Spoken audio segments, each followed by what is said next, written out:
being here and for joining us for the last session in part one of this series, how programs can integrate SEL into instruction. My name is Courtney Cintron, Ingenuity's Manager of Partnerships and Learning. I'm also joined here today by Nicole Upton, Ingenuity's Managing Director, and today's facilitators, Rosa Julia Garcia and Yusa Ruiz from Chicago Growth Mindset, and they're giving you a little bit of a wave right now. So today's session is going to focus on emotional intelligence and how to integrate several core social emotional competencies into instruction, as well as into our personal lives, into ourselves. So our facilitators will touch on the more specific learning objectives in just a little bit. I just have a few housekeeping notes for you on a couple of slides later here. Okay, I would also like to provide you with a content notice for this training program. So the content and discussion in today's session and throughout this program is going to engage with trauma, which can be emotionally and intellectually challenging to engage with, but our session facilitators will flag the specific content and terminology that will be used in today's session. We'll also do our best to make this virtual classroom a space where we can engage bravely, empathetically, and thoughtfully with challenging content. But we encourage you to do what you need to do to take care of yourself throughout the session. So if that means you need to step out for a moment and come back, feel free to do so. If you need to turn off your camera, feel free to do that. Can everyone hear me okay at the moment? Yes. Okay, just because my screen is freezing up a little bit, so just want to make sure that I am heard. Just give me one moment. I'm going to try and see if I can move some things around. Okay.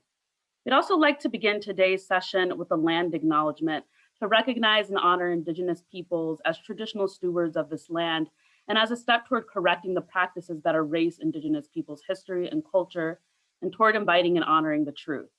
So we'd like to acknowledge that this virtual classroom is taking place on the stolen land of the Council of Three Fires, the Ojibwe, Potawatomi, and Odawa nations. Many other tribes, such as the Miami, the Ho-Chunk, Menominee, Sauk, and Fox, also called this area home. Because of the Great Lakes, the waterways, the land naturally became a site of travel, of healing, of trade, and gathering for more than a dozen other Native tribes. And it's still home to over 100,000 tribal members in the state of Illinois that still practice their traditions and care for the land. So as we begin the program, let's honor these ancestral grounds that we're standing on, support the resilience and strength that all Indigenous people have shown worldwide, and really begin to rethink our own relationship with the land and its original peoples. Thank you. So for those of you who are joining us for the first time and who may not have heard about the full scope of the program, I'm going to talk a little bit about the program, its goals, and how it came together. And then for those of you that are returning, thank you so much for your patience. We're so happy to have you at the final session. We're going to drop a link into the chat to the program's webpage so that you can browse, follow along, and register also for any upcoming sessions. So this program has brought together a really amazing group, a diverse team of trauma-informed organizations and practitioners, including Chicago Growth Mindset, who are joining us today, Illinois Collaboration on Youth, the Illinois ACEs Response Collaborative, and the Institute of Therapy Through the Arts, all with the aim of providing arts partners with sector-wide assistance in capacity building and understanding, and implementing and advancing trauma-informed and healing-centered principles into practice. So the program has been conceived in two primary parts. Part one of the program, which I mentioned earlier is actually ending today, has been centered around building a trauma-informed care and healing-centered knowledge base through a series of 13 trainings facilitated by the consortium organizations that I previously talked about. And many of the topics that we've gone over, that we've covered, have spoken to the current moment and also have provided an essential foundation to trauma-informed care. So if you missed any of those sessions, don't worry, because as I was saying before, they have been recorded. They will be up and available on our YouTube channel shortly if the session you're looking for is not already. So when working with our collaborators on this program, we wanted to ensure that the needs of both organizations and individual educators and teaching artists would be met. So we did divide the sessions into two learning tracks, one to sort of meet the specific learning needs of organizations and ensure an understanding that this work really requires the effort of people at every single level and the other to meet the learning needs of teaching artists, arts educators. But these sessions, although they've been specific, are also covering universal topics that are beneficial for anyone in the sector and beyond.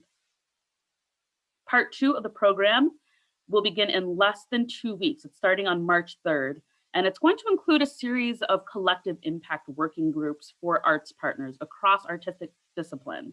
And those sessions are going to be facilitated by members of the Institute for Therapy Through the Arts. And they'll be directed at gaining a better understanding of how healing-centered and trauma-informed practices are integrated in the arts and how they show up in the arts. And the program will also culminate in a final toolkit and guidebook that will include a comprehensive assessment mapped to all of the trainings, a number of resources from each session, and recorded video trainings. It's well underway right now, so we're super excited to see what the outcome of that is going to be and excited to present it to you later on this summer. So this has all been really incredible, but we didn't get here by ourselves. So the genesis of this project really started with the Arts Ed Response Collective. So at the start of the pandemic, Ingenuity convened stakeholders across the arts ed sector, including CPS teachers, administrators, arts partners, students, and funders, all to gain a better understanding of what their challenges were and to proactively and collectively determine ways to mitigate those challenges and plan for the future. And what emerged in that process was a really clear need for recovery and healing from crisis, and what role the arts might play in this process. So as an immediate response, Ingenuity initially started off with a sort of shorter 3-part training series in partnership with the Illinois ACEs Response Collaborative. And those initial trainings provided partners with an important foundation to trauma-informed principles and practices, but we really wanted to build off of that work to create an ongoing program that was even more dynamic, even more robust. And we wanted a diverse group of facilitators with various approaches, experiences, and perspectives to meet the needs of our diverse partner communities. And then the program really evolved from there. And now here we are. Okay, so without further ado, I'd like to hand it off to Rosa Julia and Nilsa from Chicago Growth Mindset to take us through today's session. Thank you so much. Thank you so much, Courtney, and happy Friday to everyone. I hope I'm hearing where everyone is at. We're here in Chicago trying to stay warm with this weather, and I hope everyone is comfortable in their homes or wherever they are. And welcome to our social emotional learning workshop today. Quick introduction. My name is Nilsa Ruiz. Um, I am one of the co-founders for Chicago Growth Mindset with one of my colleagues here, Rosa Julia Rivera Garcia. A little bit about myself. I graduated from Loyola University with my master's in LCS, my master's in social work with a specialization in leadership development and social services, and then was a subspecialization on immigration studies. What led me to this work is really working with, unequitable communities where they really have lack resources of mental health, but also just emotional learning, understanding. I started my career as a mental health consultant in schools and in CPS, for those that know what I'm talking about, here in Chicago, in the Southwest side, where I was able to provide individual services, not only to just the youth in the schools, but services to our families and really bring in that community engagement piece. Soon after that, I created and was part of this foundation of a new program where I was able to bring in a lot of more community engagement and, of course, bringing in just more social and emotional learning with parents, really understanding their children's behavior, understanding their own feelings and emotions when it comes to just learning the learning environment. And of course, that led to where we are now with Chicago Growth Mindset, which I'm excited to talk to you more about who we are and what we do.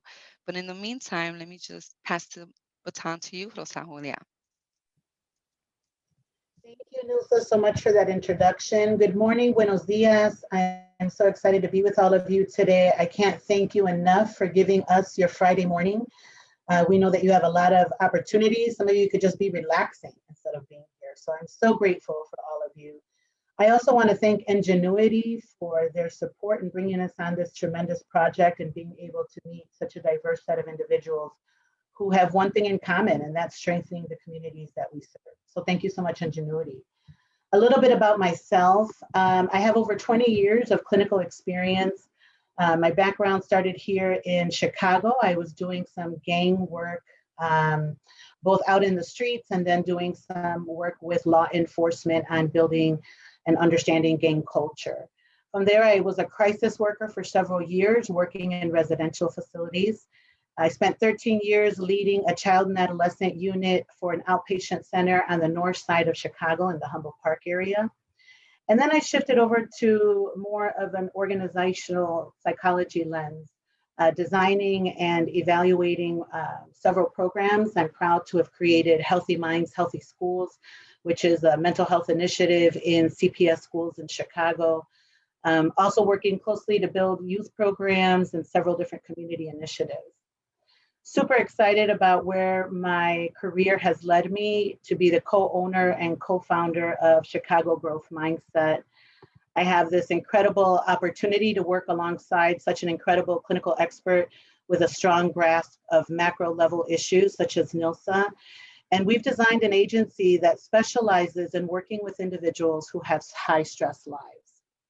Our specialty lends itself to helping organizations design wellness programs that co-create positive work cultures that ultimately increase productivity. I'm going to share a little bit with you about our mission at Chicago Growth Mindset. So CGM, our goal is to create opportunities for people to cope with life's demands by providing comprehensive mental health services to individuals, families, and building positive work cultures in professional settings. We understand that emotional well-being is the foundation for a healthy and successful life. Our goal is to support both individuals and institutions in maximizing their true potential through services delivered with dignity and respect. Just quickly go over some of our specific services that we offer. For our workplaces, we work one-on-one, we can work with teams, providing mental health services to workplace, including those experiencing negative symptoms as a result of a workplace crisis or trauma. If some of you have joined us last week for our Crisis in the Workplace workshop. We believe that a resilient organization enables their employees, their teams to thrive even amidst challenging and uncertain times. To that end, we design integrating holistic mental wellness programs. We provide crisis and trauma in the workplace services, capacity building workshops like we're in today, consultation, coaching, and conflict and resolution. Some of our individual services, we try to provide a comprehensive range of services designed to help individuals and families increase mental health and cope with excessive stress and life challenges. Some of those services are individual therapy, marriage and couples therapy, family therapy, group therapy. We provide supervision for LCSWs and LCPCs, just to tell you a little bit specifically about the services at our agency. Today, we're excited to talk about social emotional learning.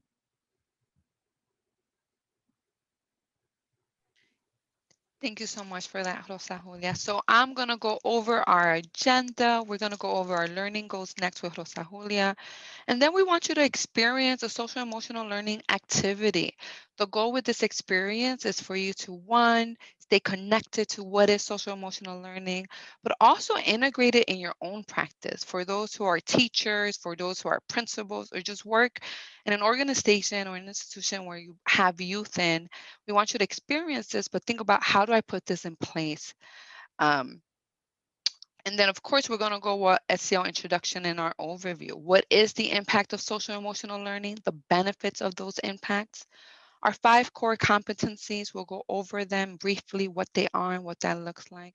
And of course, emotional literacy, how to really bring these conversations and these feelings into light, how to have conversation with our students, with our youth, to really express how they feel, normalize their feelings, and then as well, how to use it in your classroom and in your practice. This workshop are going to be experiential. We are going to ask you to take some polls throughout the workshop that allow you to reflect on your emotional intelligence, all of them confidential, but gives you an opportunity to really take in what it is that we're talking about. We'll be talking about how to integrate these social emotional learning techniques into any program. into any arts program, and in the educational community. We'll delve into understanding the role of emotional intelligence for both you and the students and youth that you serve. We're going to be specifically talking about self-awareness, empathy, self-regulation, delve into social skills, and then finally talk about motivation as a level of emotional intelligence. We hope that at the end of this workshop, we can support you in developing a vocabulary that helps your students identify feelings and the impact of those emotions. And then finally, normalizing the expressions of emotions and thoughts in a healthy way. Sometimes we think that happiness and joy are normal, but anger, frustration, anxiety, confusion are all extremely normal emotions. And so our goal at the end of this workshop is to really normalize your emotions and those of your students. Thank you, Rosa. So now let's go to our guided meditation. We're going to start with a breathing exercise. And the goal for this meditation, as I mentioned earlier, is to use it in your practice, but also experience it. I welcome you to allow yourself to experience this, to let go of any stressors that might have happened in the week, to use these images as impactful to your students. And then a few benefits of guided meditation. It helps strengthen individuals' ability to pay attention. And this is what we want. We want our students to pay attention. We want our students to be present. We want our students to really reflect on what their learning environment is. And the best way that we could think of do this workshop right now is through this guided meditation. We'll go over breathing techniques. For those who haven't experienced this, I think this would be a great first time. We have Rosa Julia who would do it. And then choose yourself to be in this relaxation state, to learn and take it from here. So let's go. So I just want to say I'm really appreciating some of you who are getting into it. I see you stretching. I see you getting excited about these next couple of minutes. I love that. Today you're our students, and we hope that this exercise will ground you and center you in the work that we're about to do. So the first thing I'd like you to do is get comfortable in wherever you're sitting. Allow the chair, the bed, the couch to sustain the weight of your body. If you are crossing your legs, please uncross them. If you're crossing your hands or your fingers, I ask that you allow yourself to uncross any hands and fingers. It allows oxygen to flow through our body more freely. So get yourself really comfy. We're going to start really slowly. Just start paying attention to your breath before we get into this breathing exercise. Really start nice and slow. I'm going to take a slow, deep breath. Get comfortable. You can sit with your chair, with your shoulders and your head and your neck supported against the back of the chair. We're going to slowly take a deep breath in through our nose. We're going to hold it for about 5 seconds.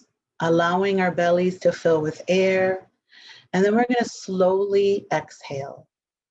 I want you to pretend that you have a straw in your mouth as you exhale. The goal is to have controlled breathing throughout the whole exercise, but slowly allowing the breath to come out when you exhale.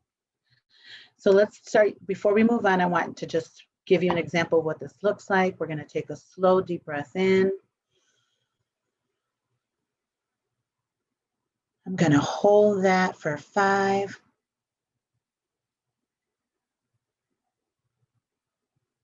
And I'm going to slowly breathe out through my nose.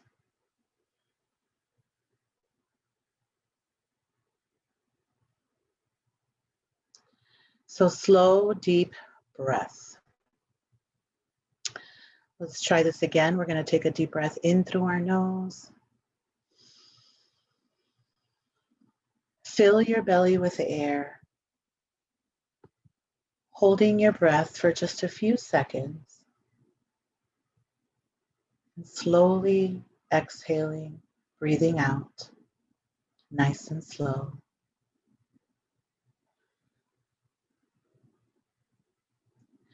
For this next breath, place one hand on your belly and place the other one on your chest. It allows you to be more mindful of your body filling with air and as you exhale. So let's take a slow, deep breath in. Feel your belly rise. As you breathe out, feel your belly lower. Let's take that deep breath in.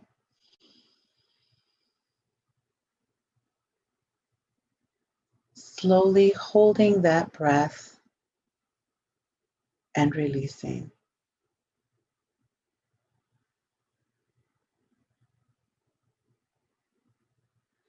At your own time, at your own pace, we're going to take 3 more full deep breaths, breathing fully into our bellies, feeling it as it rises and falls with your breath. And I want you to try to relax, letting go of any stress, pressures, expectations. Just take 3 very slow, deep breaths.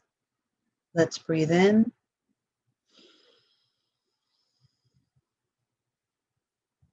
We're holding it. And slowly exhaling.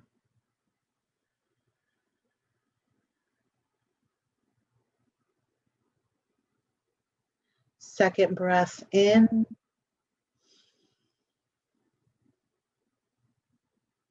Breathe fully into your belly, holding it, being mindful of your breath, and slowly and controlled exhaling.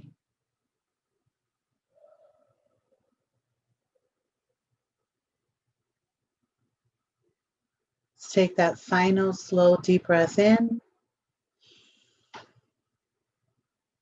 holding it, feeling your belly full with air, and slowly exhaling and feeling your belly fall with your breath.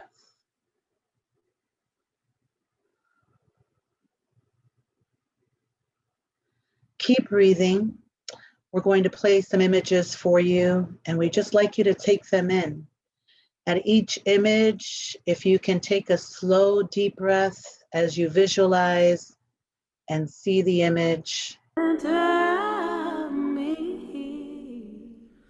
Take a slow, deep breath. Inner peace from my center, at the center of me. My heart is open, I am aware, in me is a knowing of love, love, love. My heart is open, I am aware, in me is a knowing of love, love, love, love. Ooh.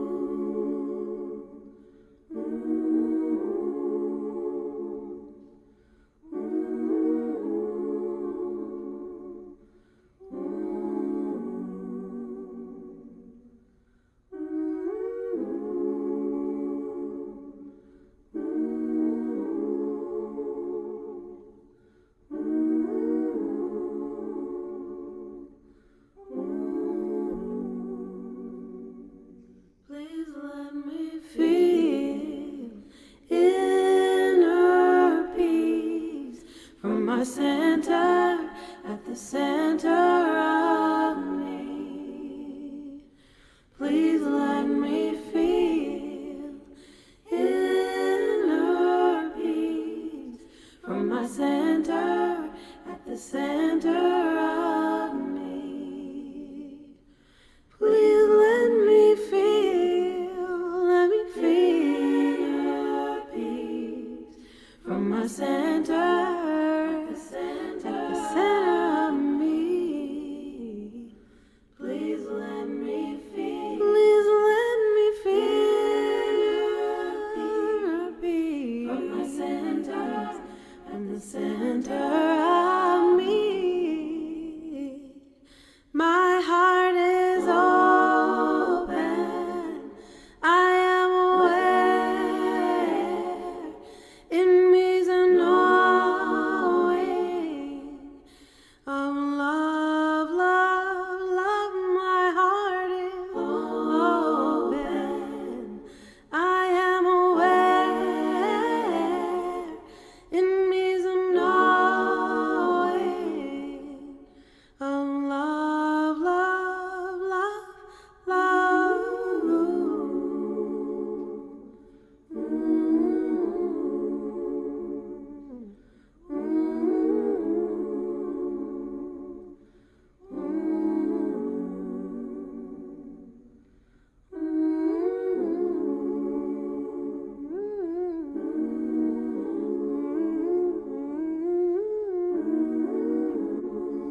So now we're going to talk about social emotional learning.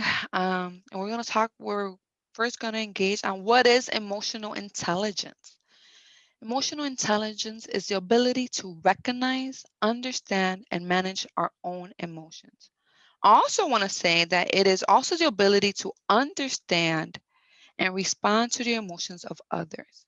Not only are we trying the 5 key components to emotional intelligence is self-awareness, empathy, regulation, social skills, and motivation, but also seeing all these components with your students, with your colleagues, and then we'll go over some of the benefits and what that brings into your curriculum, what that brings into your space, into your teaching space.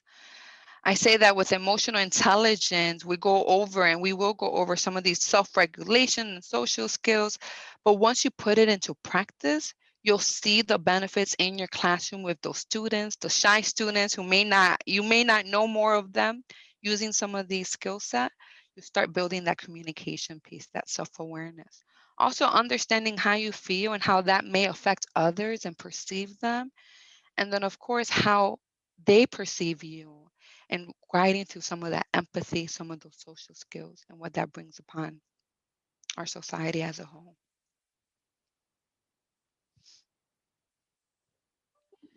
Before we jump into self-awareness as the first component that we'll talk about, I think it's so important to understand the benefits of emotional intelligence and what that does academically, professionally, and personally for an individual.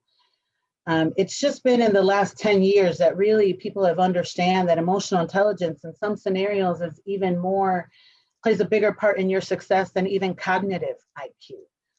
And so I think that this is important in any professional setting, in any educational setting, and any work with youth.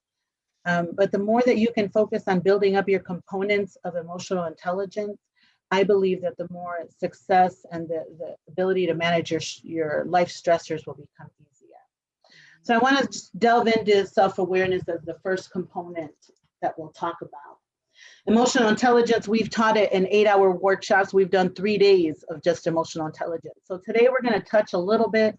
We're going to be launching some polls, like I mentioned, so that you can delve deeper into your own awareness of self. Self-awareness is important because when we have a better understanding of ourselves, we're able to experience ourselves as unique and separate individuals. So it's less likely that we are followers and more likely that we become leaders of our own lives. We're then empowered to make changes and build on our areas of strength and aren't intimidated to identify areas where we would like to make improvements.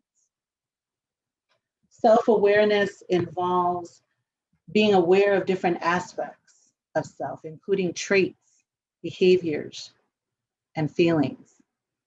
The ability to recognize and understand your mood, what it motivates you, what your abilities are, and then also understand how your mood affects other individuals. 100%.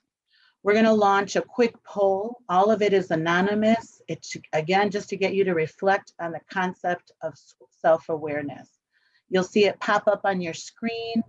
Please take a minute and just answer these questions. It allows you to kind of delve deeper into your own self-awareness.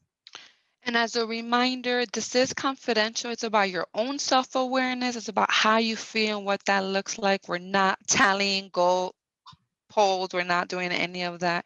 It's just a reflection of yourself. And then, of course, what you want to bring into this piece in your own studies, in your own educational background, and even in your own practice.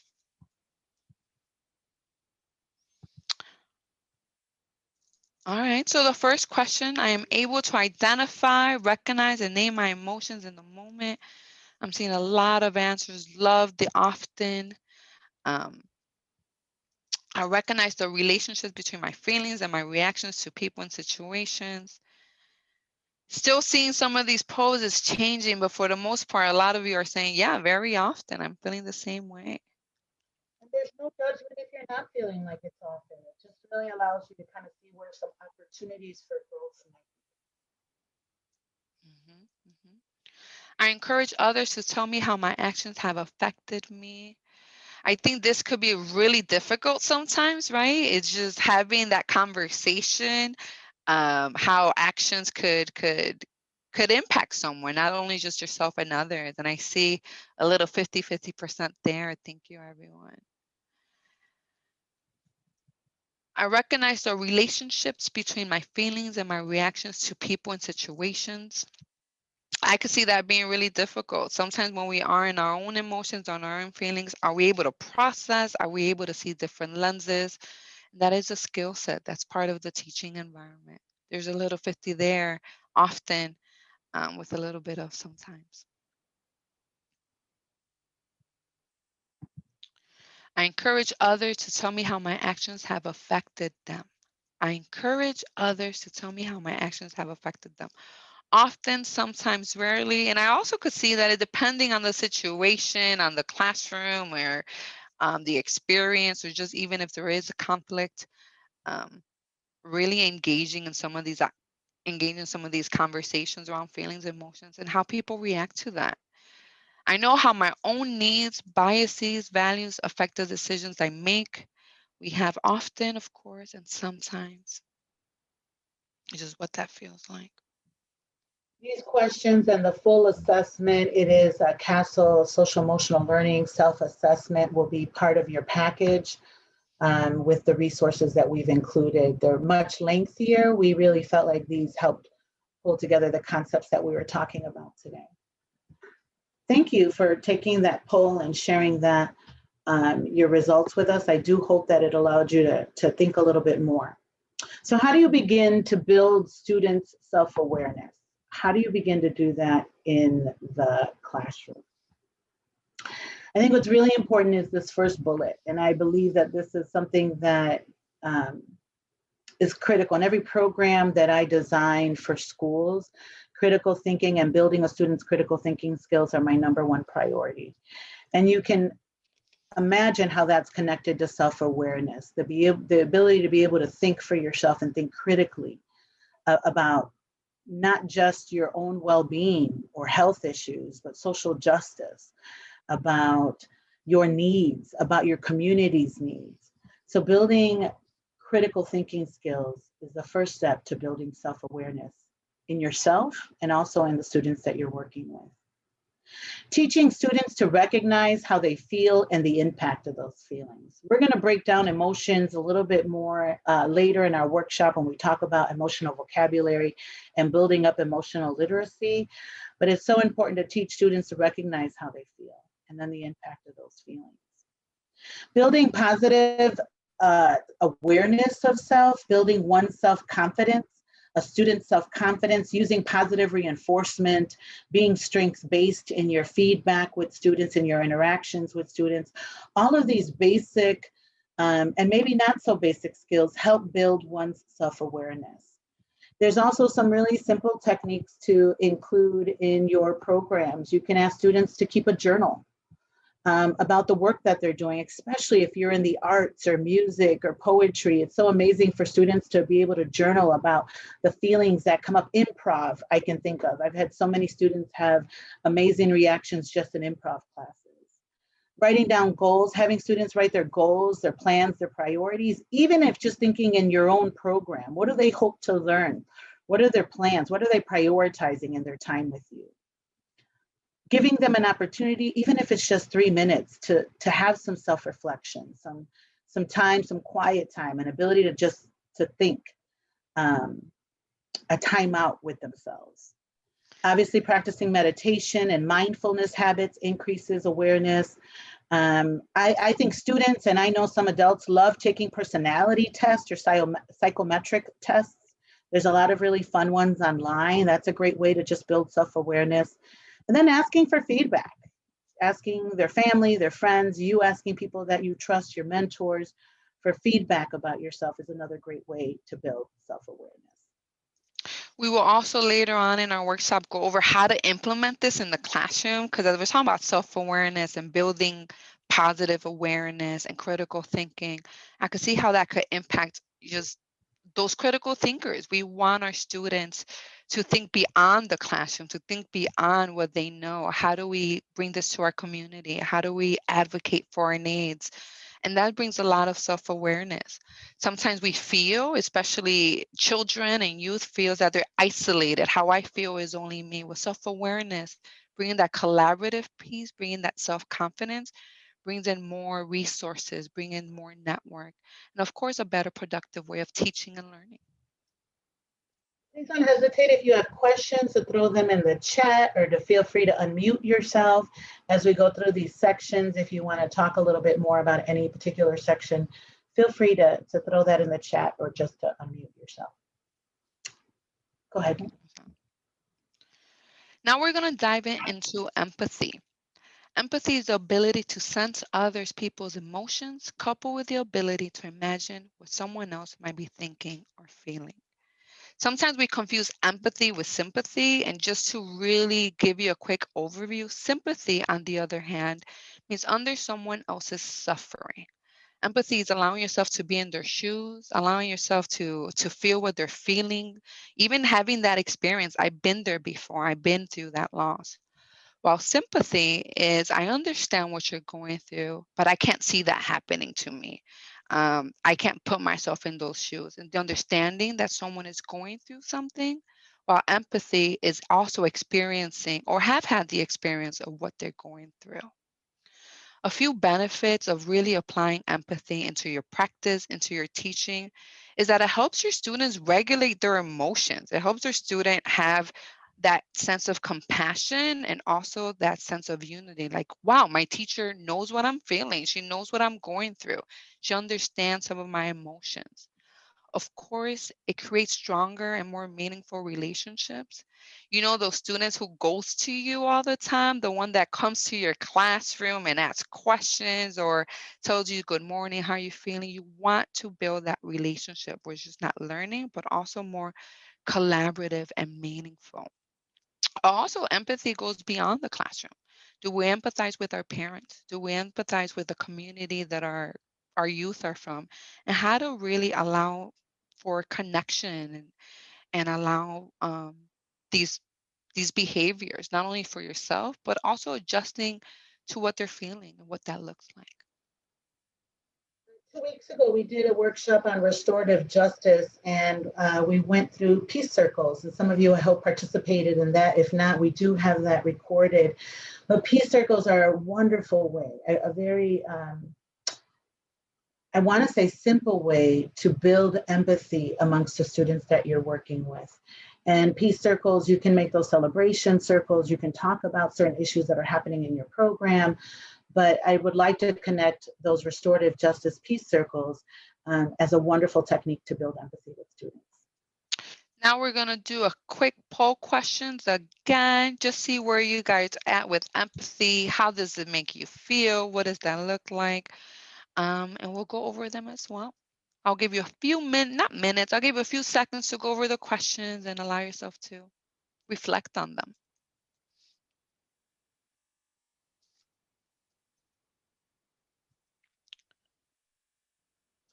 I'm going to take a minute to read through them just in case somebody can't see them. The first question is, I listen actively and can grasp another person's perspective and feelings from both verbal and nonverbal cues. Second question, I believe that in general, people are doing their best and I expect the best of them. And our choices are rarely, sometimes, and often. Our third question, I am astute in organizational situations and am able to identify crucial social networks.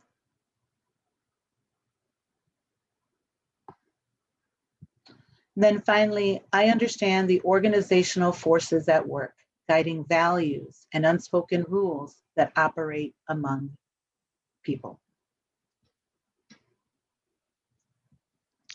Thank you everyone for your responses. Again, this is for your own self-reflection, for your own awareness. How do I practice this? How do I apply it? Do I lack empathy? How do I gain it? How do I use it? And does this work in my practice. Someone asked in the chat box, what is a peace circle? And I'm sorry if we didn't give you that quick definition. Please do go back to our workshop. But a peace circle is creating an environment based on a circle where there is no hierarchy. It's a place where you create this environment to produce communication without disruption, sharing feelings, and of course being able to use that communication, use that conversation to gain hope, to gain strategies. As Rosa Julia mentioned, peace circles, they come in different variations. There's peace circles, celebration circles, conflict resolution circles. But it's the purpose is to give a voice to everyone, not only just the student, the teacher, but the classroom, and having more of a collective voice. Thank you for asking.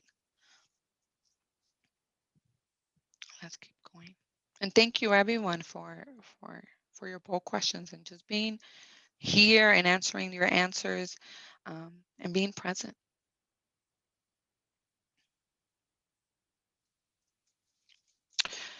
So building students' empathy, of course, it starts by building positive classroom culture. These are the teachers who are walking in the morning saying, good morning, John. Good morning, Juan. How are you feeling today? Starting with how are you feeling? And I think we almost missed that. I think we're programmed to go straight to work and let's talk about, the morning session or the afternoon session. And this is more of a foundation. Let's see how we're connecting. Let's see where we at.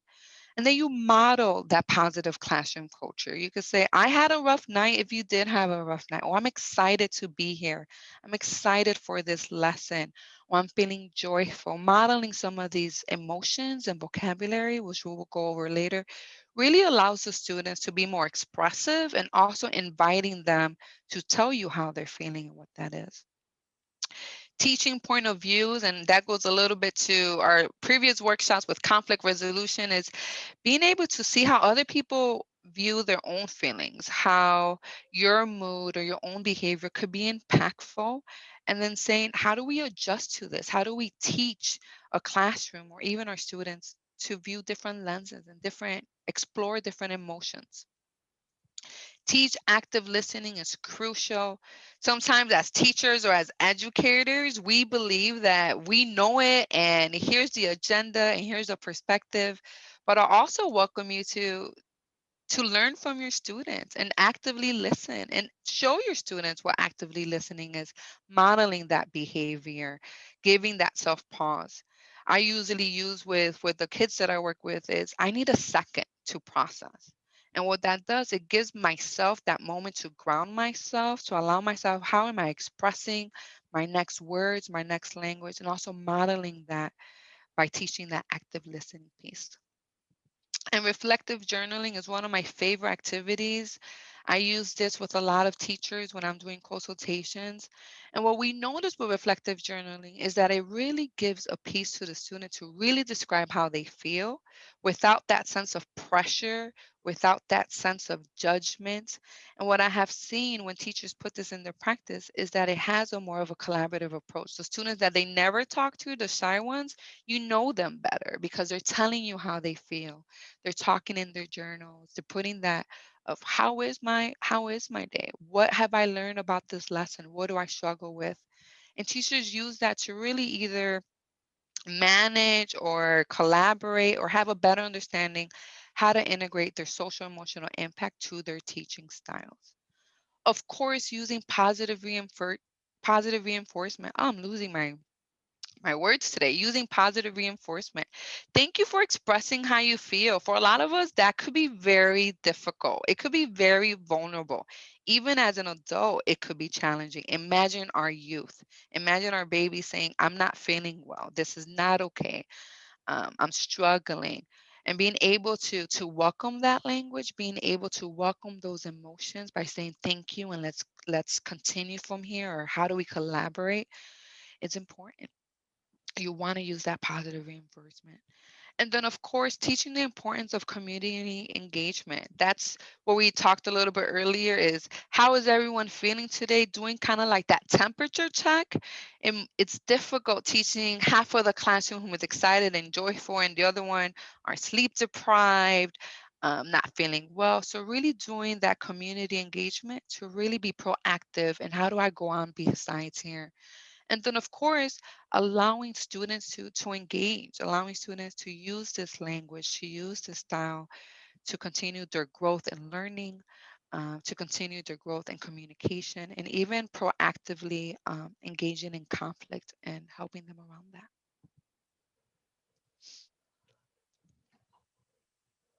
Thanks, Nelsa.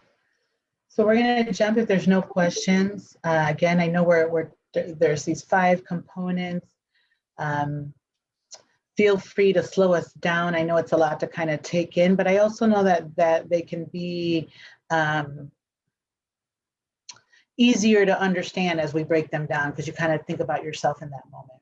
So self-regulation, obviously crucial for any successful program, is to have students, the ability for them to be able to self-regulate. Students and staff have the ability to self-regulate. It involves controlling one's behaviors and emotions and thoughts in the pursuit of long-term goals. So really put simply, controlling our impulses, being able to think before we speak. Specifically, emotional self-regulation refers to the ability to monitor your own attention, thoughts, and emotions.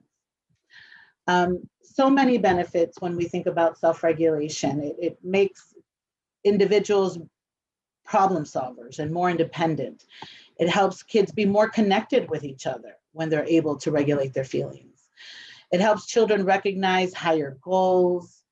There's some really, in your programs, there's some natural ways to teach self-regulation when kids become dysregulated. This is something that you can incorporate no matter what you're teaching. And also just working with children to acknowledge the challenge of regulation. They often might be in homes where adults struggle to control and regulate their own emotions. And so it's not as easy as just telling a child to calm down, really accepting and understanding the challenge that comes with emotional regulation, especially for some people. We have some poll questions for self-regulation that we're going to pop up here to get you to explore a little bit about your own ability to regulate. We have in this poll question 5 questions for you.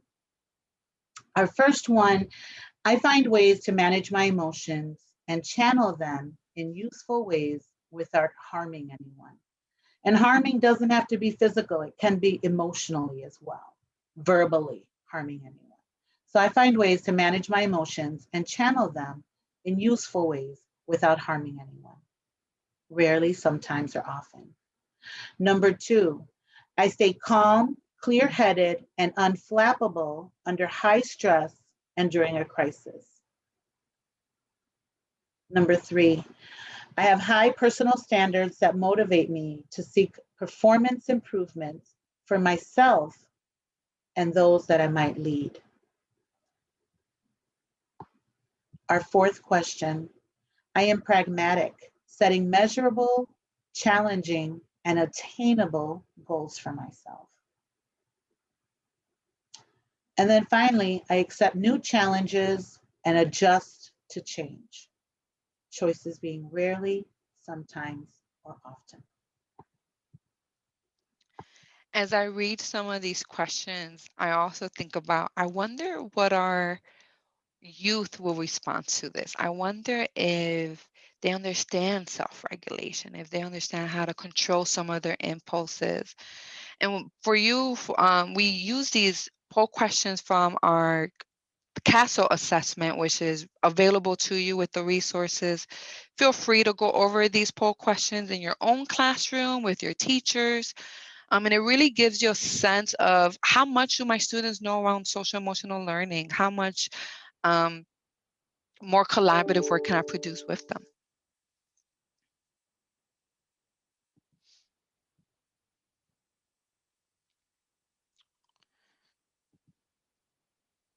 We have some comment on the chat here. I am both extremely calm and focused under high stress at work and can be eruptive under high stress at home. When I reflect on my family life growing up, and there was an eruption when things got really stressful. So this is an active area of growth for me, and I love to share my areas for growth with my students in emotionally safe ways. I love that. Thank you so much for sharing that, Chantre. I hope I'm saying your name right, Chantre. That's beautiful. And I think you're right. I think it really depends. For a long time, I was a crisis worker, and I could walk right into someone in full-blown crisis, either hurting themselves or hurting someone else. And then I'd get home, and it was so hard to manage my stress, and so easy when I was at work. So I can relate to that. And that is always, there is learned behavior, and always looking for opportunities to grow. Thank you for sharing that. And even on the flip side of that, I think we also tend to sometimes forget that our youth are experiencing, depending on our youth, depending where we work at, also this not having that self-regulation, having that community disruptions, having different trauma, if not trauma, just different complexity of difficulties in their home. So really teaching how to self-regulate, how to be present, how to be in the moment, to continue that teaching environment, to continue the learning space. And it is a balance, not just for us, but for everyone who at work and in our schools. Thank you, everyone. How do we implement self-regulation in our classrooms? How do we begin to teach that to the students? The first one is explicitly teaching those skills. For a long time, I was a child and adolescent therapist, and parents would come in with children who were behaviorally being challenged. And I would ask them, I said, what would you say to them when they're acting up? Oh, I tell them to calm down. Great. Can you name 5 ways that you've taught them to calm down? And they kind of look at me kind of sideways and kind of not knowing what I'm talking about. Children, adults, people are not born knowing those different kind of self-regulation techniques. This is something that must be taught to children. And I have teachers who use all sorts of fun ways to quiet children. My kids have fallen in love with the new movie Soul. I don't know if anybody's seen it. There's a cute part where they're going quiet coyote and telling the kids to be quiet with it. So cute. My 10-year-old tells my 8-year-old all the time, quiet coyote, and he knows what it means. She's also explained to him, when I say that, you're supposed to take a deep breath and stop talking, my poor 8-year-old. But it's so important to teach children what we mean by calm down, giving them 4 or 5 or 10 different self-regulation techniques, from taking a diaphragmatic breath to writing down how they feel in that moment, to taking a walk, to asking for a timeout, and a list of other ways. So explicitly teaching self-regulation skills, so important. Using visuals as reminders. I like to have different steps on my walls. As a child and adolescent therapist, you walked into my office and there were several reminders. One about who you were and your self-worth, because I always think that's important, but also how to regulate yourself, how to take those deep breaths, anger management, problem solving. I have those visuals up. Here's 3 steps to solve any problem. Utilizing a social equity lens in the classroom. I think that's so important for any program, in the classroom, after school, in the basement of a church, using a social equity lens to design your programs and thinking about service delivery with that social equity lens. And think about what that does when someone feels that they are in a space that is equitable, what that does for self-regulation and how that helps build student self-regulation. Can't say this enough, is practicing mindfulness. It is the best gift to give a child. It is an infant, a toddler. I told my best friend to teach her infant as a very young child deep breaths, and he is a 1-year-old who knows how to take a solid deep breath. And people don't believe it till you see it, but you can teach any child at any age. You can do mindfulness eating. I love to teach my kids with an M&M, slowly letting the candy-coated layer melt, not biting into it. That's mindfulness. Getting a strawberry. There's so many, a mindfulness walk. There's so many great ways. If you just kind of Google some mindfulness techniques, there's some fun, brilliant ways to teach mindfulness and practice it with kids. And of course, Rosalia, I love that you mentioned the mindfulness eating, because you could use different mindfulness practices using different senses. The one we did earlier today, we were able to use your hearing, right? How was that to your ear? You were able to use your image, your eyesight for looking at the images, allowing your body to stay still. In some cases with the breathing exercise, I start with my 1-year-old with a child is, how does this smell? I want you to breathe this. I want you to really take this in, take that breath. And as Rosa Julia mentioned, there is no age group. When do we get to teach this? You can start this as early as possible and then continue to grow from there. reminding yourself that mindfulness practices is not a one size fit all, that it works very different for every individual. And the goal is to see what really works for you, for your students, for your home, for your work, and then continue to take it and grow from there. The last two incorporate self-reflection into the day with students. I love to start with a check-in and I love to end with a checkout. Where are you as you're walking into this class? And I've taught everything from music to breathing to anger management classes. And I do all of them with a check-in. I start all of my team meetings with a check-in.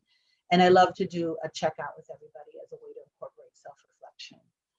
And then creating a safe space. That's so important, a space where children can feel vulnerable, where they can feel like they can reflect and not feel judged on that self-reflection. Some benefits of that self-regulation. Academically, research has shown that students who have that ability to self-regulate have higher GPAs in high school and in college and go to college. They're more focused on goals, giving themselves and believing in themselves, giving themselves the benefit of the doubt and the confidence to reach higher goals. Research shows that people who are able to self-regulate have better work performance, more control over any excessivity. If you think about gambling, alcohol abuse, eating disorders, research shows the more that somebody's able to self-regulate, the less chances they have of suffering from some of those abuses. And they have stronger disciplines for anything from working out to staying focused in a class. So some real benefits to working with students and teaching self-regulation. I'm looking at our chat here, and I love what Miss Emily shared, that a lot of these techniques are inherent to what you teach in the arts. And I agree. I think the arts is a perfect place to focus on emotional intelligence. Emily goes on to tell us when she teaches neutral body and when I teach a neutral body in dance, I talk about how it is a challenge to be still, to be neutral. And we might need to use a neutral body in real life too. I love that. When we work on breathing techniques and music, we talk about how breath helps our emotions and our brain's functions as well as support our sound. I try to look for places that these tools are already embedded in my arts curriculum to pull them out rather than add them in. Yes, Emily. Yes, Emily. 100%. This shouldn't feel like more work. There are natural places in any practice, in any industry where you can incorporate emotional intelligence into your work, and especially with youth. Nilsa, were you going to add something? I'm sorry. No, I was just going to say that what I love about self-regulation is that you're also teaching gratification to youth, right? The idea of instant gratification versus delayed gratification. I know that we have youth where like, when is lunchtime? When is recess? When can I have this? Where you're teaching self-regulation, it gives a more impact of that gratification, that more impact of we can't wait for this to happen and I'm growing into this success or into this experience or into this activity. So self-regulation also thrive in the gratification of that self-awareness, self-confidence, and even all the inputs that you put when it comes to an activity or the working environment. Let's continue.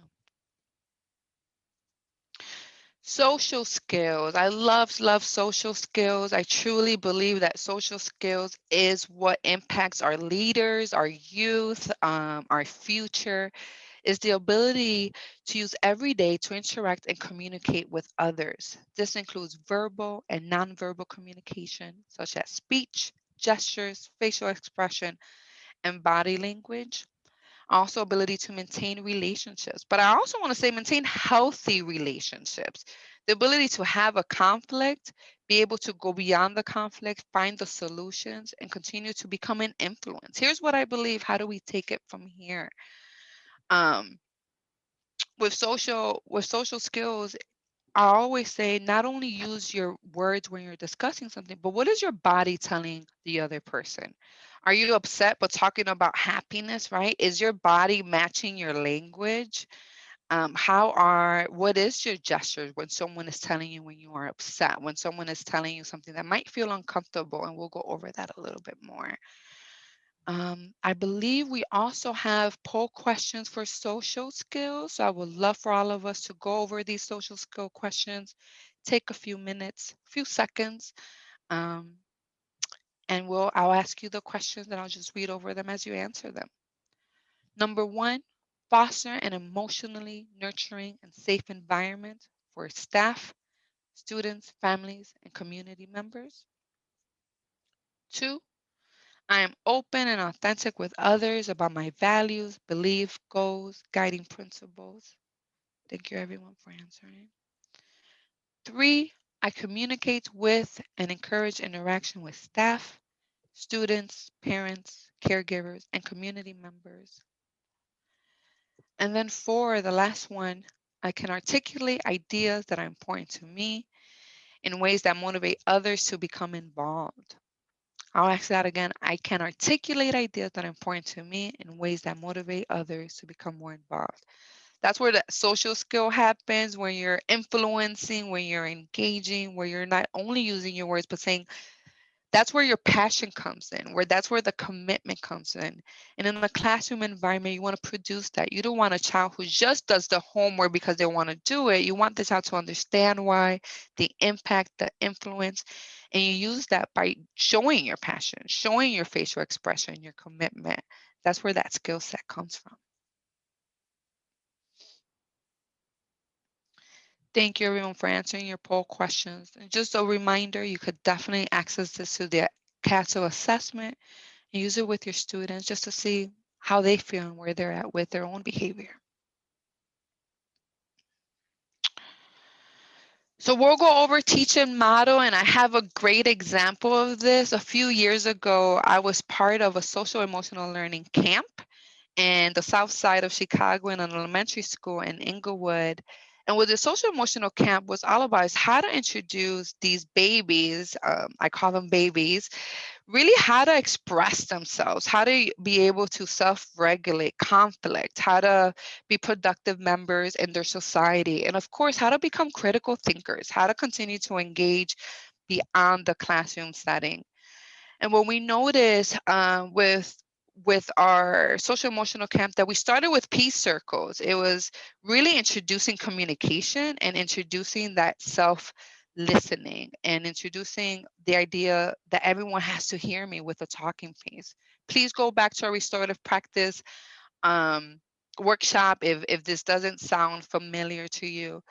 And then in the social emotional camp, we use a lot of self identity activities. This is where collages come in places. This is where you're able to see, what do you want for your future? What does your present look like? And then really foster some of that self identity, really foster hopes and dreams through social emotional learning. In this camp, what was really interesting is that there were a lot of youth who didn't communicate, that didn't talk to each other, that had conflict. So we were able to use our communication skills. Tell me how you feel. Tell me what was the problem, and how do we make sure that one, this doesn't just happen to you and the other student, but it doesn't happen to the culture, to the classroom. Being able to provide that and foster those skills. Again, it goes hand in hand with the teamwork and collaboration, not just assigning tasks, but assigning group tasks, right? Really fostering collaborations, being able to be part of being accessible to questions, being accessible to office hours or just emails, being accessible to collaborate with your students when they're unsure or feeling not as confident. And of course, persuasion and influence, talking about the benefits, really deciding how this is beneficial for the students, but really saying, how is this making you feel? Or do you feel better? How is your school engagement? And when you introduce social emotional learning, you'll see grades are higher, you see impact is more, you see people our youth are even more interactive when it comes to answering questions. There's not enough of that silence room. And then of course, planning and decision making skills, really having a voice and really impacting that voice for our youth. How should we do this? What is our next steps? And having them be part of that process versus saying, here's what we need to do. Being using our students to be part of that learning environment. We're going to go through our final component here. Thank you for bearing with us. After we get through motivation and our benefits, we're going to go on a quick break, give you a moment to stretch. Our final one is so important, motivation, the process that initiates, guides, and maintains goal-oriented behaviors. In everyday usage, the term motivation is frequently described as why a person does something, the driving force behind human actions. It's a combination of our drive, our initiative, our commitment, our optimism, and our persistence and influence. Motivation is not only important in its own right, but it's an important predictor of learning and achievement.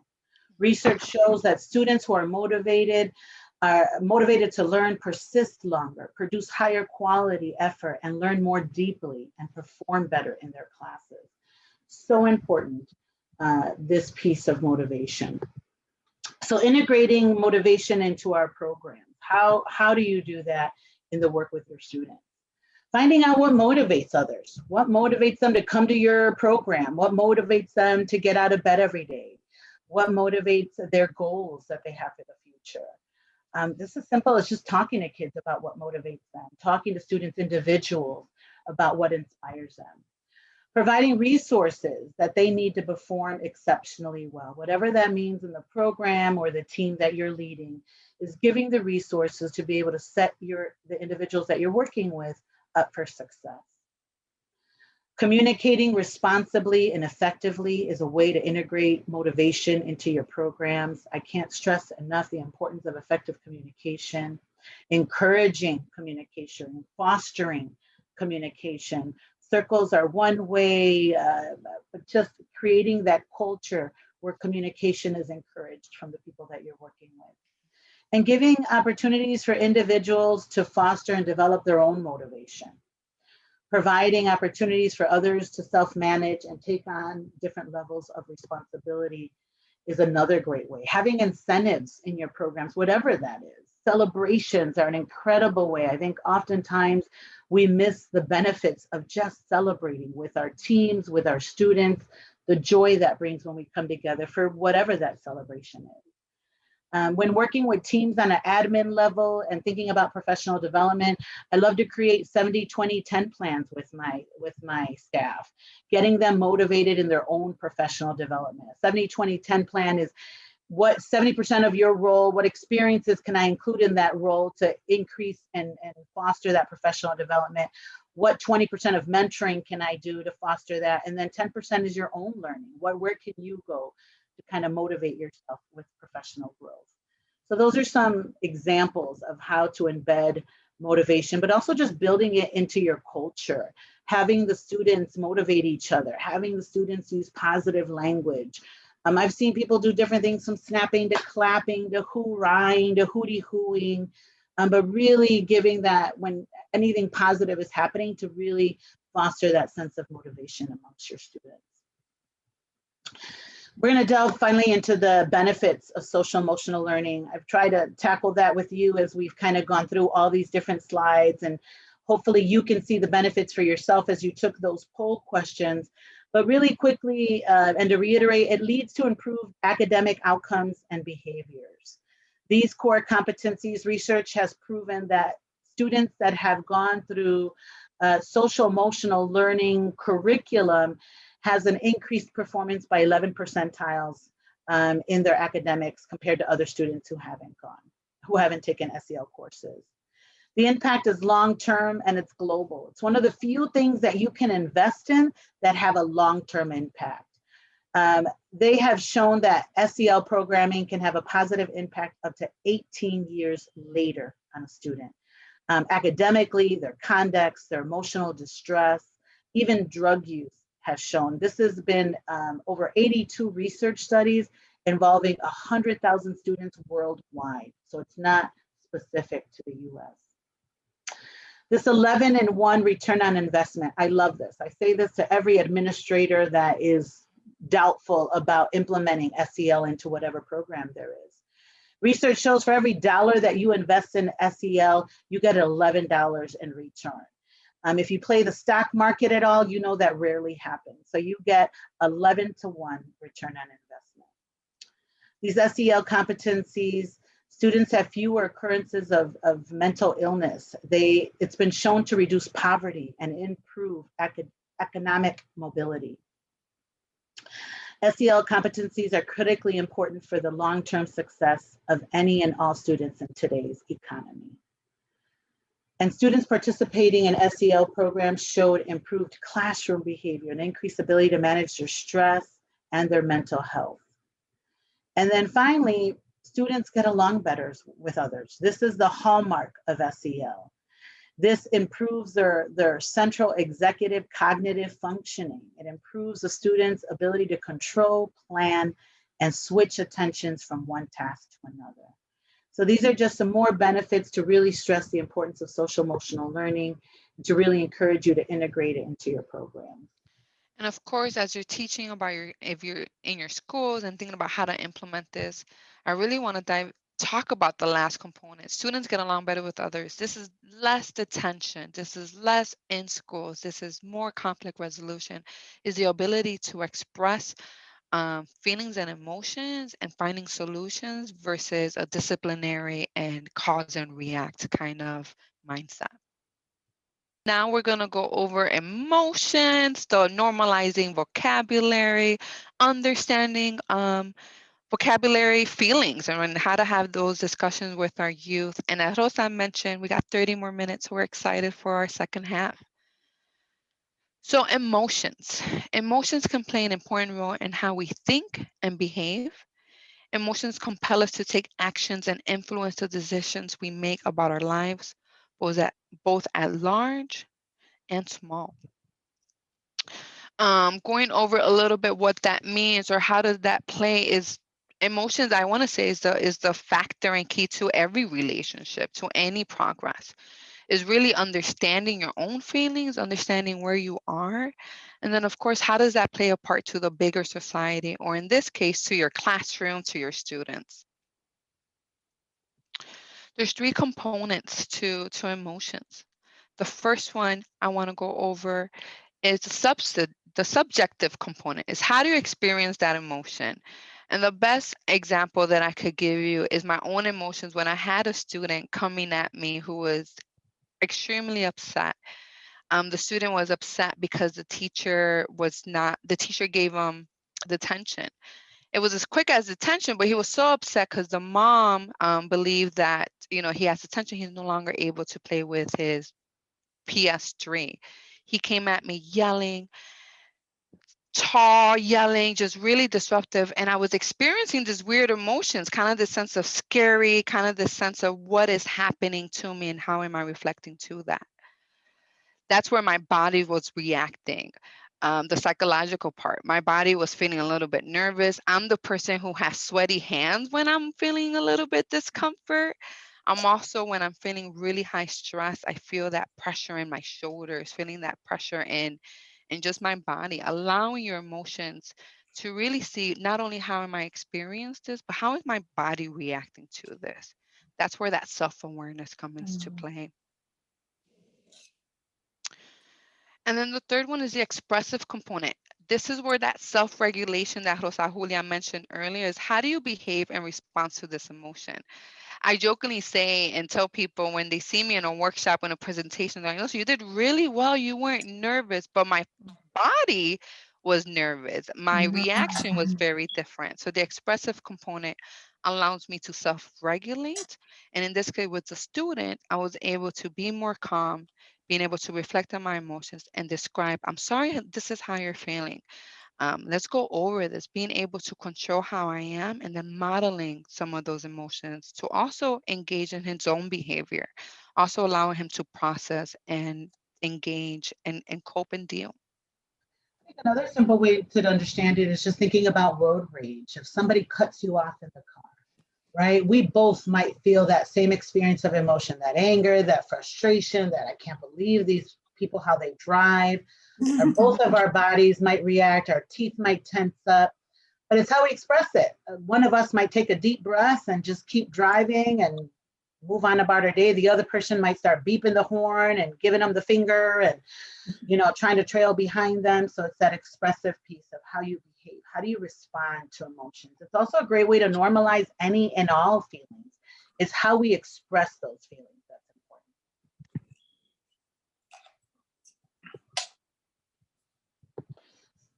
So emotional literacy.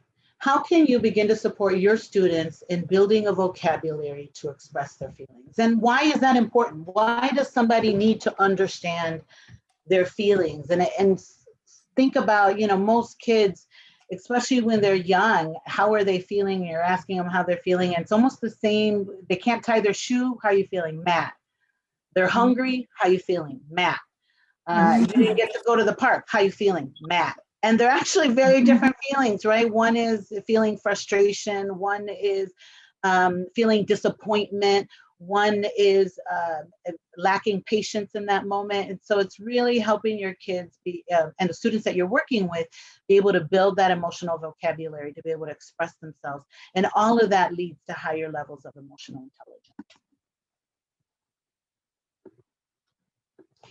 So emotional literacy, as I mentioned, it is a prerequisite to skill. It's a prerequisite skill to emotional regulation and problem solving. And it's one of the most important skills that a child can be taught. It's the ability to recognize, label, and understand feelings in oneself and in someone else. Limited emotional literacy can result in misperceptions of feelings in oneself and others. The example that I gave you, if a child grows up and only identifies the feeling of anger, I'm angry I can't go to the park, I'm angry I can't tie my shoe, I'm angry that my friend moved away, that becomes their landing space, that becomes their natural go-to feeling. Really building up a child's emotional vocabulary allows them to feel the spectrum of emotions. Youth with varying abilities and from low-income families have more limited feeling vocabularies than their typical developing and middle-income peers. And I'm hoping as educators, some of you might have heard this before. They used to call it the 30 million word gap between children from the wealthiest communities and those from the poorest families. That there was a study that they did a few years ago, and there's some debate with it, at the age of 3, that there's a 30 million word gap between children in different socioeconomic backgrounds. A recent study shows that vocabulary gap is evident in toddlers by 18 months. Children in different socioeconomic groups display dramatic differences in the vocabularies. By the age of 2 years old, the disparity in vocabulary development has shown to grow significantly between these two populations of individuals. So there's so much importance in teaching a child emotional literacy, and there's outcomes that go way beyond just emotional intelligence. Building someone's emotional literacy can help them lead more healthy and successful lives. So let's talk about teaching that emotional vocabulary. Thank you so much for that, Rosalia. Teaching emotional vocabulary, the first one we always say is notice their emotions and name those feelings. I always challenge my teachers and say, instead of naming the feeling that your student is expressing, I challenge you to name the wrong feeling, because this encourages the students to pay attention and even say, nope, that's not what I'm feeling. So now they're processing and thinking and saying, this is what it looks like. And then you have that conversation where is, oh, I'm sorry, you're not upset, you're mad. And that's where you interpret some of those emotions, not just naming it, but also allowing the student to process and identify where does that come from. Do an emotional check-in with your students. Again, as I replied, as I answered earlier, is how are you doing? How's your day? How is the middle of the day? Sometimes we only use it in the beginning of in the morning. And I see this a lot when you're walking into the building and the security guard saying good morning, and then we forget about it. The next thing you know, after a 7-hour school day is goodbye. What happened between those times? Can we check in on our students? How was your lunch? How was math class? And what that really does, it really sets you up as the educator and how to engage your students for the next class, or how to engage your students for the next lesson plan. And then, of course, deliver explicit vocabulary instructions. Tell me how this subject made you feel. Why don't we do the reflective journaling that I mentioned earlier? Having kind of that routine and expressive of language. Again, and as I mentioned earlier, repetition and multiple exposures, not just in the morning. Use that emotional vocabulary throughout your day. Use it in your curriculum. Use it in your instructions. And then also allow your students to engage in some of these conversations. Someone in the chat box earlier said, I use this with my poems. I use this with dancing. Think about your gym class. Think about social studies, how to really reflect emotions and feelings in your curriculum and their learning engagement. And of course, repetition to really instill that in your students. Arrange the environment to support explicit instructions, emotional vocabulary. These are for our early childhood teachers. These are those pictures of those emotions. And I always say, use a mirror. Every time I walk into a classroom, I kind of look for the mirror because that shows that self-identity, that self-awareness. Is your body demonstrating how you feel? What is your gestures? What is your feelings?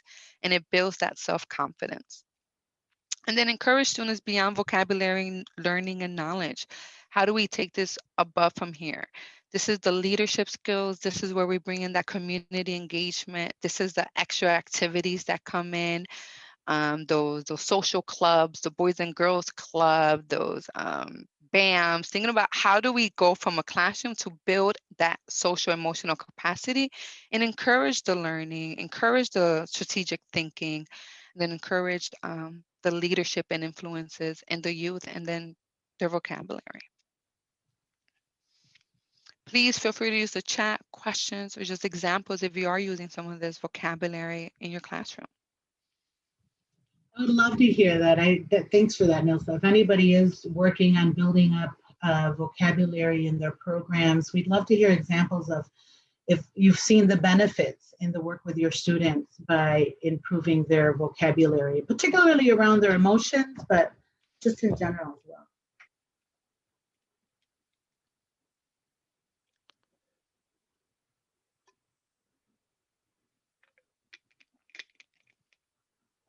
Thank you, everyone.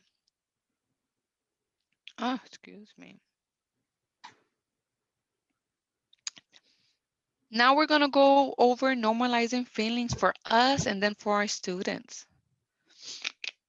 For me, this is the most important piece of kind of bringing all the pieces together of what we talked about when it comes to emotional intelligence.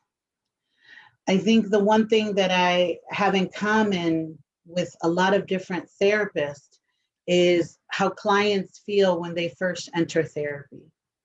And it can be for a variety of different reasons, from depression, anger, anxiety, hurt, loss. But the one thing that everyone had in common is this idea that they were by themselves. I don't know how many times I've heard clients say, okay, you must think I'm crazy, or I feel like I'm going crazy.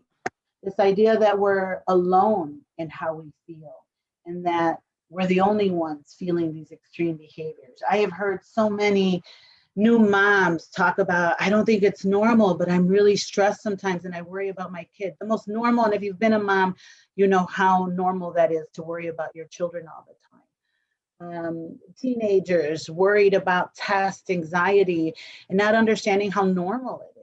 And that's where mental health can become an issue, when we start thinking that we're alone, when we're unable to acknowledge the feelings that we have because of this judgment that we would lay with it. The experience of emotions is so universal and innate to who we are as human beings.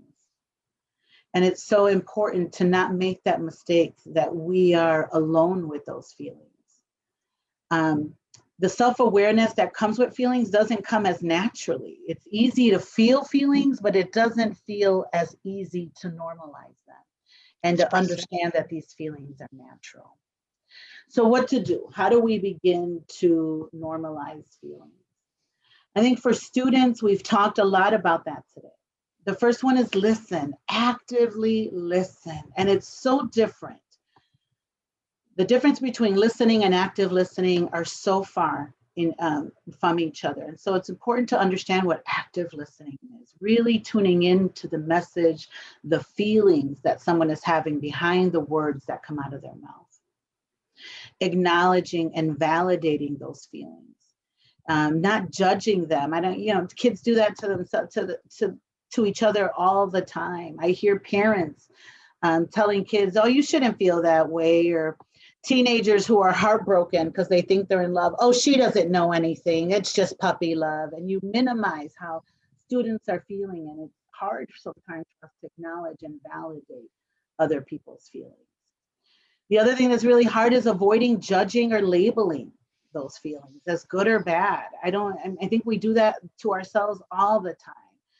Feeling frustrated and thinking you're a bad parent because you got frustrated in that moment, or losing your patience and thinking you're a bad educator because one day you had a bad day and lost your patience. So really working on, for our students and ourselves, not judging or labeling our feelings as good or bad.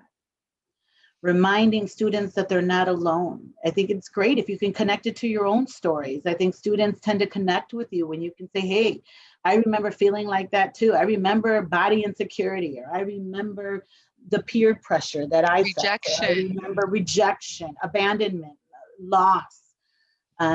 Reminding students that they're not alone with their feelings is extremely powerful. Making the space for students who are overwhelmed. Understanding those triggers, being able to see the triggers in the students, and then making space for them to have a sense of overwhelmingness. And I think sometimes I've seen a lot of educators kick students out, ask them to leave for the day, because a child is feeling overwhelmed in that moment from whatever emotion, frustration, confusion, anger, sadness. Making space for individuals to be able to express that sense of overwhelmness will really help normalize feelings with our students. Really quick, a few examples of making those spaces is a quick walk, right? A quick walk, I almost said rock. I have teachers who are creating that space. Do you need to go get water, right? Do you want to take a walk on the third floor? Also creating that support system of, can I talk to you? Without that sense of judgment or calling them out in a classroom. Is really trying to identify those emotions, normalizing it, and then continue to grow with the student with their behavior. So really simple sentence starters for your students or for when you're working with other people is sentences like, it sounds like you're feeling, and then be able to normalize that for them. Or it's understandable that you're, and then naming that feeling. It's okay to feel.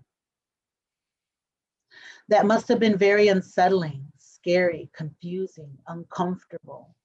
Naming the feelings.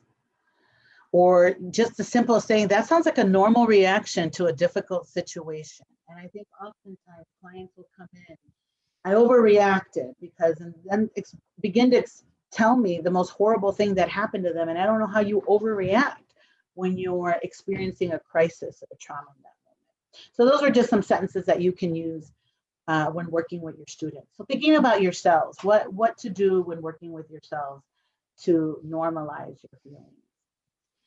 The first and most important thing as an educator, as a caregiver, as a responsible adult is having a self-care plan. 100%.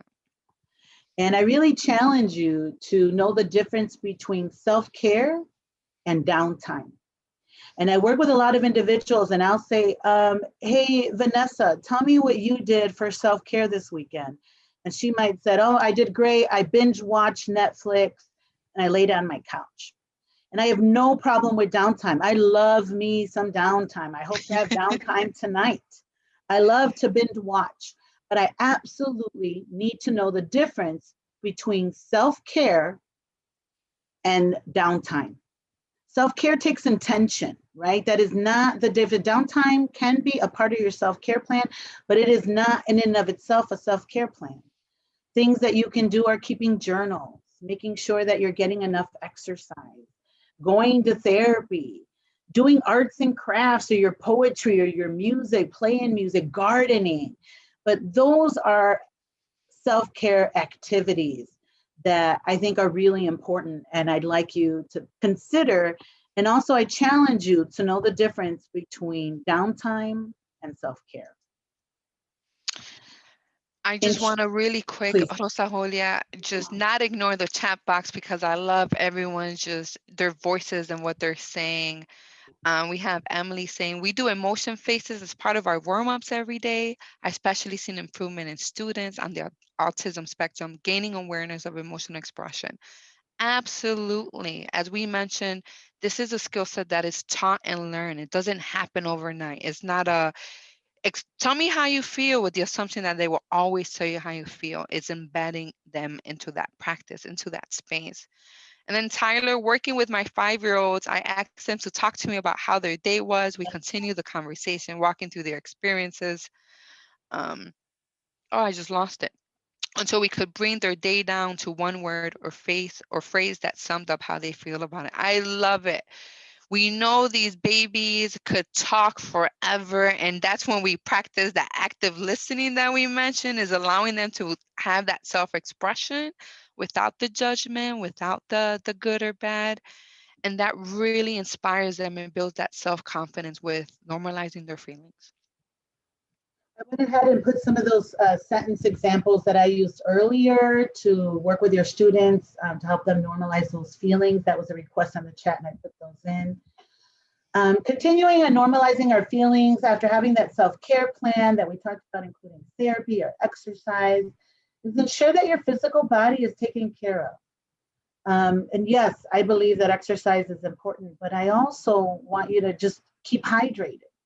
Sleep well. Sleep is so critical and so underrated when it comes to mental health. One of the first questions I ask as a clinician is, how are you sleeping? How are you eating?